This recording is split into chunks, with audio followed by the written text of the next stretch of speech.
Les subsistances dans la tourmente, un rapport de la Chambre régionale des comptes pointe la gestion de ce lieu de résidence et de création artistique.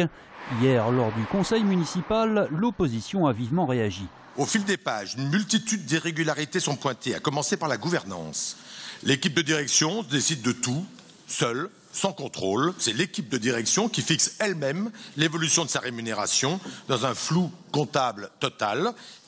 Un public mal connu, des chiffres de fréquentation faux, le coût direct d'un spectateur 16 fois supérieur à la recette correspondante. Il y a plus de 2000 personnes qui demandent à être en résidence. Il y en a à peu près 40 à 50 par an. Il y a à peu près 20%, c'est toujours un peu les mêmes.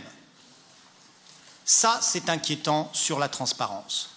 L'équipe municipale reconnaît certains dysfonctionnements mais souligne l'importance des subsistances dans le paysage culturel.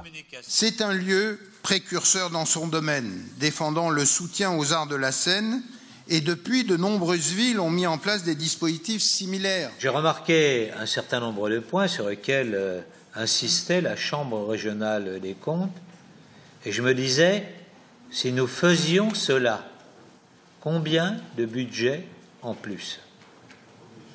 On a cité tout à l'heure le retour en régie publique et je suis sûr que cela ne serait pas, on va dire, très adapté. Rappelons que le budget annuel des subsistances s'élève à 3,7 millions d'euros, dont un peu plus de 3 millions versés par la ville.